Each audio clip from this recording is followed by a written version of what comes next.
Baik, saya lanjutkan lagi ya.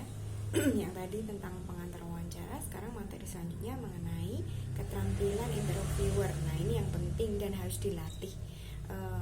Dalam kondisi seperti ini, mungkin nanti saya minta teman-teman untuk tetap berlatih, paling tidak gimana ya, ngomong depan kaca gitu, atau ngobrol dengan orang yang ada di rumah ya, untuk mempraktekkan apa yang saya sampaikan ini. Itu keterampilan-keterampilan dasar yang perlu dimiliki oleh kita yang akan melakukan wawancara.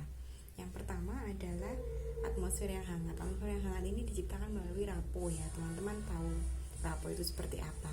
Jadi seperti diajak apa itu namanya, basa-basi dulu. Halo, selamat pagi.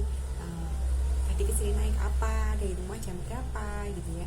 Atau misalnya cuaca sedang tidak enak, panas misalnya, atau hujan gitu, apakah kehujanan, apakah kepanasan, dan seterusnya. Jadi menyambut dengan hangat ya, dengan ramah. Kemudian yang kedua, menunjukkan ketertarikan gitu. Senang sekali sudah berada di sini, terima kasih, dan seterusnya. Kemudian seterusnya pada saat dilakukan wawancara, setiap jawaban harus mendapatkan respon yang menunjukkan ketertarikan. Oke, menarik sekali jawaban Anda.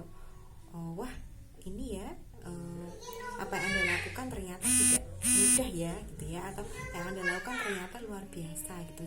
Terlihat sederhana tapi ternyata luar biasa loh, tidak semua orang bisa melakukan itu misalnya. Ini adalah respon ketertarikan. Dan juga kita fokus pada ceritanya ya, jangan terlalu sering mencatat. Makanya inform konsen atau izin atau pernyataan kesediaan di depan, di awal itu sangat dibutuhkan, termasuk meminta izin untuk merekam. Jadi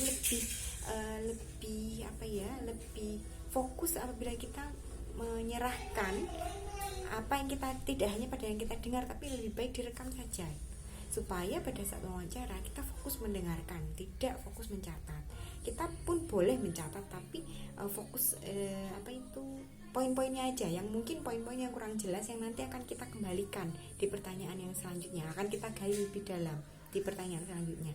Jadi tidak terus mencatat persis jawabannya semua dicatat, tidak perlu ya, seperti itu. Kemudian selanjutnya adalah mengendalikan respon pribadi gitu. Wah, saya juga pernah tuh seperti itu misalnya, jawaban dia, wah sama dong kayak saya misalnya. Respon-respon ini harus dihindari. Respon pribadi ya, reaksi pribadi itu perlu dihindari. Kemudian ada urutan, jadi pertanyaannya itu urut, jangan sampai mengulang pertanyaan yang sama atau memperjelas hal yang sebelumnya dia sudah ceritakan panjang lebar ya. Itu harus dihindari. Makanya fokus, perhatian itu penting sekali. Kemudian sampaikan pertanyaan yang sesuai rencana dan cara yang sama untuk semua responden kalau respondennya lebih dari satu.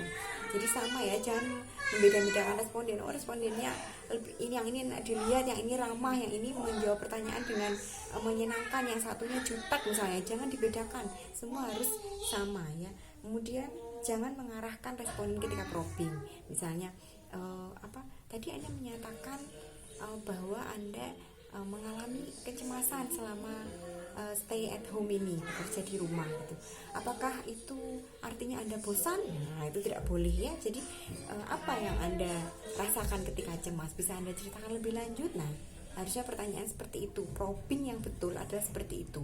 Probing adalah menggali sesuai dengan persepsi, sesuai dengan cerita yang bersangkutan, tidak berasal dari kita. Kalau kita sudah mengarahkan bahwa berarti Anda bosan, berarti Anda pengennya keluar ya, pengennya jalan-jalan ya misalnya, itu kesimpulan dari diri kita, tidak boleh dilakukan dalam wawancara, karena artinya probingnya nanti akan lebih mengarah pada cerita dia menurut kita, hanya sekedar menjawab arahan kita, tidak sepenuhnya cerita yang ingin dia sampaikan.